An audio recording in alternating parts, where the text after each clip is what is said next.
कि एक तरफ जब आप आत्मनिर्भर की बात कर रहे हैं तो हम ज्ञान के लिए जो विश्व में ज्ञान पैदा हो रहा है उस पर निर्भर है, क्योंकि यहां का ज्ञान तो प्रभावशाली नहीं है। आप चर्चा कर रहे हैं इंडियन नॉलेज सिस्टम की, भारतीयता की, आप बात कर रहे हैं आत्मनिर्भर भारत की। तो यह देखिए कि ये डायकॉटमी है कि एक तरफ भारतीयता की बात, भारत में ज्ञान की बात, दूसरी तरफ भारत में ज्ञान के लिए विश्व के स्तर पर निर्भरता। आज विद्यार्थी जो किसी तरह से भी सक्षम है वो या तो यहां पर बड़े प्राइवेट कॉलेज या जो विश्व की यूनिवर्सिटीज हैं जो उनको फंड कर रही है या बाहर पढ़ने का प्रयास करें। यानी 2016 के बाद हिंदुस्तान में प्राइवेट यूनिवर्सिटीज में 133% की वृद्धि है। 133%। आरबीआई मानती है कि 60% प्राइवेट यूनिवर्सिटीज फाइनेंशियली प्रिकेरियस है। शिक्षा नीति अपने को चलाने के लिए या इस शिक्षा व्यवस्था को चलाने के लिए, इस आर्थिक नीतियों को चलाने के लिए जो हमारे आसपास हो रही हैं या जो हमारे सामाजिक नीतियां इस समय चल रही हैं, जिस किस्म का धार्मिक दृष्टिकोण हमारे सामने रखा जा रहा है, उसमें शिक्षा एक महत्वपूर्ण काम करती है। यानी शिक्षा के माध्यम से एक जो गैर आलोचनात्मक दृष्टिकोण और एक अचेत दृष्टिकोण पैदा किया जा रहा है, जिससे जो कुछ शिक्षा नीति में किया जा रहा है, जिसकी चर्चा की गई है, उसके प्रति उस किस्म का रोष, उस किस्म का गुस्सा, जिस किस्म का गुस्सा हम यहां देख रहे हैं, या जिस किस्म का गुस्सा, जिस किस्म की दूरदृष्टि विद्यार्थी आंदोलन के कुछ साथी देख रहे हैं, वो चारों तरफ नहीं देखा जा रहा है। यानी हर जगह एक सामान्य कॉमन सेंस पैदा की जा रही है, जिसमें ऐसा आधार बिल्ड किया जा रहा है कि जो शिक्षा में परिवर्तन किए जा रहे हैं उनको उचित ठहराने के लिए या उचित समझने के लिए एक ऐसी सोच, एक ऐसी कॉमन सेंस पैदा की जाए जो उसको उचित माने। तो ये जो शिक्षा नीति है, इसकी सबसे बड़ी ताकत यही है, या इसका सबसे बड़ा आधार ही ये है कि ये इस किस्म की एक कॉमन सेंस हमारे बीच में बढ़ा रही है और आगे ले जा रही है, जिसके लिए जो ये सारी व्यवस्था की जा रही है वो व्यवस्था उसको एक किस्म से एक पैटर्न के तौर पर उसको रीबिल्ड कर रही है, रिस्ट्रक्चर कर रही है। आप अचंभित होकर ये जानकर कि अगर आप भारत में, अब ये बात हो रही है कि भारत का नॉलेज सिस्टम, हम आत्मनिर्भर होना चाहते हैं, आप अगर देखें कि भारत के विश्वविद्यालयों में जिस किस्म की रिसर्च हो रही है, भारत विश्व में तीसरे या चौथे स्थान पर है पब्लिकेशंस की गिनती में। यानी कुल पब्लिकेशंस जो भारत में निकलते हैं उनमें बहुत ज्यादा वृद्धि हुई है 2016 के बाद, और भारत तीसरे और चौथे नंबर पर आता है।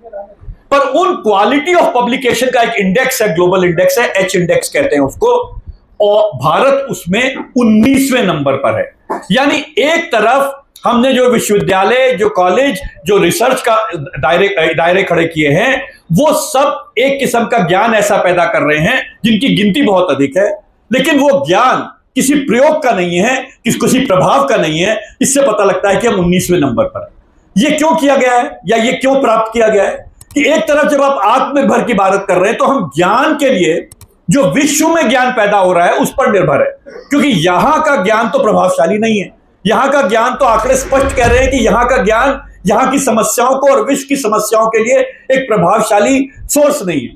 तो यानी आपने शिक्षा के जो मायने हैं उसको कमजोर किया, निर्भरता पैदा की कि आप जो दुनिया में शिक्षा में ज्ञान पैदा हो रहा है उस पर आप डिपेंडेंट रहें। लेकिन जो चर्चा कर रहे हैं, आप चर्चा कर रहे हैं इंडियन नॉलेज सिस्टम की, भारतीयता की, आप बात कर रहे हैं आत्मनिर्भर भारत की। तो यह देखिए कि ये डायकॉटमी है कि एक तरफ भारतीयता की बात, भारत में ज्ञान की बात, दूसरी तरफ भारत में ज्ञान के लिए विश्व के स्तर पर निर्भरता। मैं ये नहीं कह रहा हूं कि विश्व के स्तर की निर्भरता अच्छी है या बुरी है, मैं ये बात कर रहा हूं कि नतीजा क्या इसने पैदा किया। तो दूसरी तरफ जो शिक्षा की गंभीर हालत है, लक्ष्मण ने इसकी लंबा चर्चा की, वो क्या परिस्थिति पैदा कर रहा है कि आज विद्यार्थी जो किसी तरह से भी सक्षम है वो या तो यहां पर बड़े प्राइवेट कॉलेज या जो विश्व की यूनिवर्सिटीज हैं जो उनको फंड कर रही है या बाहर पढ़ने का प्रयास करें। यानी जो यहां पढ़ने लिखने को सीरियसली लेना चाहते हैं वो भी विश्व की यूनिवर्सिटीज या जो बाहर, हिंदुस्तान के बाहर की जो शिक्षा व्यवस्था है उस पर निर्भर रहे। तो दोनों स्तंभ शिक्षा के, जो शिक्षा ज्ञान पैदा कर रही है और जो शिक्षा ग्रहण करना चाहते हैं, दोनों भारत की बाहर की जो ढांचा है उस पर निर्भर हो। ये शिक्षा नीति इस किस्म की परिस्थिति पैदा कर रही है। दूसरी तरफ एक और देखिए कि जो प्राइवेट शिक्षा की बात हो रही है, 2016 के बाद हिंदुस्तान में प्राइवेट यूनिवर्सिटीज में 133% की वृद्धि है।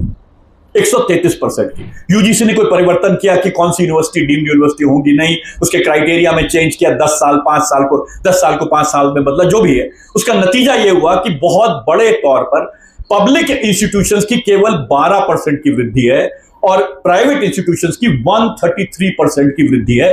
इस तरह की प्राइवेटाइजेशन यहां पर हो रही है। अब यह प्राइवेटाइजेशन की हालत क्या है, आप इसको थोड़ा सा ध्यान से देखें। क्रिसिल और आरबीआई दो भारत में एजेंसीज हैं जो किसी भी जगह की जो आर्थिक हालत है, फाइनेंशियल हालत है खासतौर से, उसका मूल्यांकन करती हैं।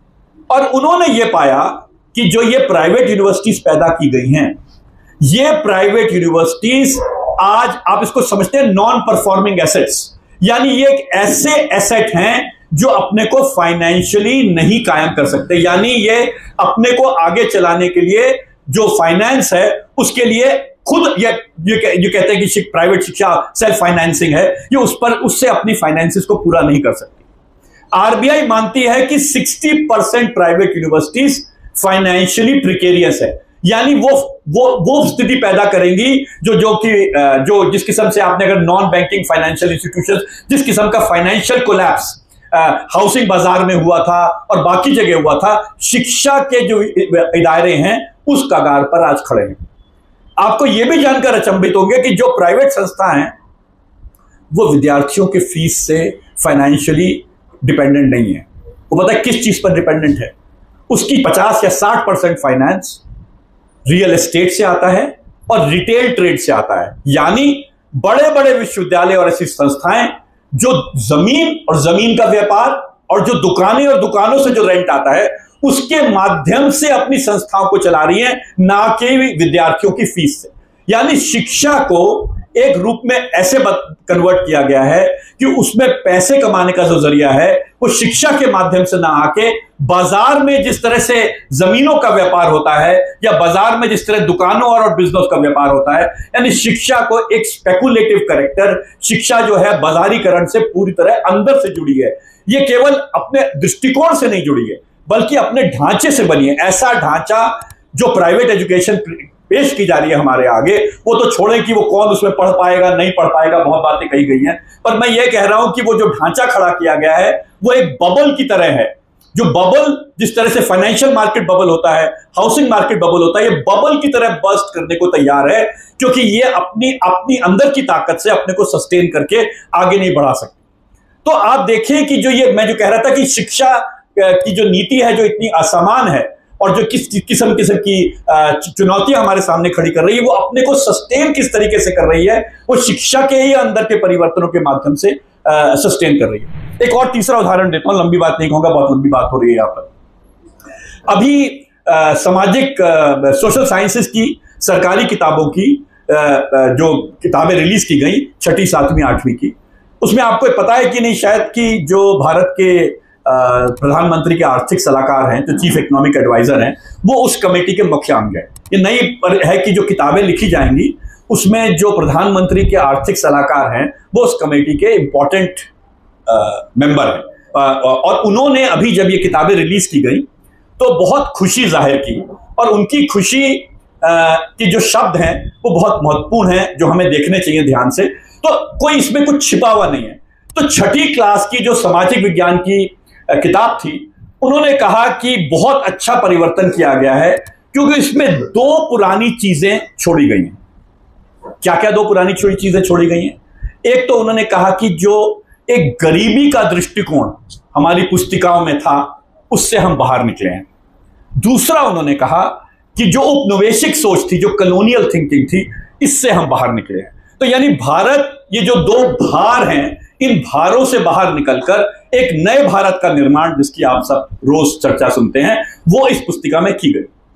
फिर उन्होंने कहा यहां बात छोड़ी नहीं, उन्होंने कहा क्या चीज निकाली गई है और क्या चीज लाई गई है, यह बहुत महत्वपूर्ण है। क्योंकि ये जो 2 विचार उन्होंने किए, गरीबी को लेकर और उपनिवेशवाद को लेकर, ये कैसे पूरे किए गए हैं इस किताब में, वो बहुत अच्छे उदाहरण उन्होंने एक खासतौर से बहुत स्पष्ट उदाहरण दिए। उन्होंने पहली बात तो यह कही कि आजादी के बाद जो शरणार्थी आए थे भारत में, वो जो शरणार्थियों का जो एक दृष्टिकोण है समाज का, वो इस पुस्तक में फेंक दिया गया, वो हटाया गया। दूसरा, इस पुस्तक में कोई भी बात ऐसी नहीं की गई जो सेल्फ हेल्प ग्रुप्स के लेके हो, जो गरीबों को लेके हो। ये सारी बातें हटा दी गई इस पुस्तिका में से। और जो रिप्लेस किया गया, उन्होंने कहा बहुत अच्छी बात की गई इसमें, तो एक तो डिजिटल ट्रांसफर की बात की गई, पेटीएम और इन सब की बातें की गई। दूसरा, डिजिटल जो पूरी एजुकेशन आई है, इसके डिजिटल मीडिया जो लिया, इसकी बात की गई। और इसमें पैसे के इतिहास को लेकर कुछ बातें कही गई। और इसके साथ साथ उसमें एक पुस्तक में एक और उदाहरण था कि एक कपास का किसान है और वो कपास पैदा करता है, और वो पुस्तक पूरा उसको ट्रेस करती है कि वो जब अमेरिका में उससे बना कपड़ा बिकता है तो किस किस्म की लाभ और हानि, वो पूरी जो पुरानी किताब है उसमें ये बात की गई। उस बात को रिप्लेस किया गया किससे?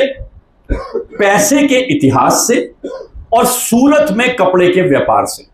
तो यानी कि यह संभावना कि अगर आप अपनी आर्थिक परिस्थिति को किसी तरीके से समझना चाहते हैं कि उसमें किस किस्म की लूट है, उसको रिप्लेस करा गया आज के समय में किस किस्म से व्यापार किया जा रहा है और किस किस्म से पैसे की जो पूरा इतिहास है उसमें पैसे की महत्ता कैसे आती है। 7वीं क्लास की पुस्तिका में उन्होंने, मैं संक्षिप्त में बोल रहा हूं, उन्होंने कहा कि एक बहुत ही क्रांतिकारी परिवर्तन आया है।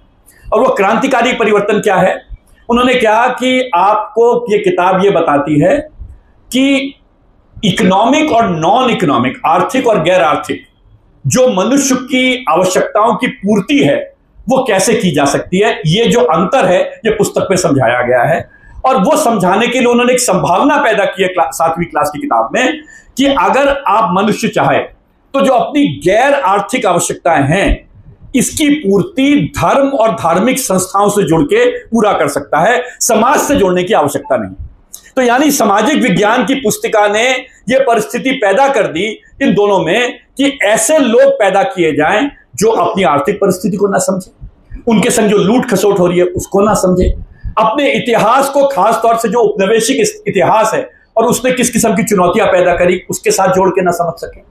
ये ना समझ सके कि जो व्यापार चलता है बाजार में उसमें जो उत्पादन करने वाला है और जो व्यापार करने वाला है और जो मुनाफा कमाने वाला है उसके बीच का जो संबंध है, इस कड़ी को तोड़ दें। आप ये ना समझ लें कभी कि जो ये आपकी जो गैर आर्थिक आवश्यकताएं और जिम्मेदारियां हैं उसमें कहीं अपनी सामाजिक, अपनी राजनीतिक, छात्र आंदोलन, ऐसी चीजों से जुड़ने की संभावना को ना देखें, बल्कि देखें कि आप धार्मिक संस्थाएं या ऐसी कोई संस्थाओं से अपनी जो अंदर की नैतिक आवश्यकता है उनकी पूर्ति कर सकें। तो यानी ये एक सेलिब्रेशन, एक एजुकेशनल कंटेंट का बहुत कुछ कंटेंट पर अवेलेबल है। तो आप देखें कि जो शिक्षा नीति में जो जिस तरह को अपने को चला रही है वो अपने ढांचे को बदल रही है, अपनी कंटेंट को बदल रही है और ऐसे लोगों को पैदा करने का प्रयास कर रही है जो इस शिक्षा नीति को मीनिंगफुल समझे, इस शिक्षा नीति को उचित समझे। तो आज जब हम इस पुस्तिका के माध्यम से जो सच्चाई है वो लाने की कोशिश कर रहे हैं, उसकी सबसे बड़ी चुनौती है, मुझे समझ में आता है कि ना केवल ये वास्तविकताएं लोगों के साथ ले जाएं, ये तो ले जाएं ही क्योंकि ये तो आधार है हमारी बात कहने का, लेकिन इसके साथ साथ जो कॉमन सेंस पैदा की जा रही है, जो शिक्षा को समझने की और हमारे आसपास जो चीजें हो रही हैं उनको समझने की बहुत बहुत उदाहरण दिए जा सकते, जो एक दृष्टिकोण पैदा कर रही है, जो संभावना पैदा कर रही है, उसको भी हमें चुनौती देने की जरूरत है। और वो चुनौती केवल आप लोग दे सकते हैं क्योंकि ये जो हर समय कंटेंट में परिवर्तन है, दृष्टिकोण में परिवर्तन है, चीजों को समझने में परिवर्तन है, जाति के सवाल को समझने में परिवर्तन है, आर्थिक सवालों को समझने में परिवर्तन है, धर्म के सवाल को समझने में परिवर्तन है। एक ऐसा शिक्षा नीति के माध्यम से वो परिवर्तन लाया जा रहा है जो आपको पता है शायद कि वो पार्लियामेंट में डिस्कस ही नहीं हुई। कोविड के दौरान ये शिक्षा नीति लाई गई। किसान फार्म लॉज भी उसी समय लाए गए थे, पर फार्मर्स हमसे मजबूत हैं, जो शिक्षक संस्थान में हम वो लड़ाई नहीं लड़ पाए, जिन्होंने उसको वापस कर दिया। लास्ट पॉइंट, जब ये शिक्षा नीति बनाई गई, बात की गई थी अभी किसी ने बात की थी उसके कंसल्टेशन की, जब बनाई गई, मैं आपसे गुजारिश करूंगा कि वो कंसल्टेशन प्रोसेस के बारे में थोड़ा देखें। वो कंसल्टेशन प्रोसेस गजब का है।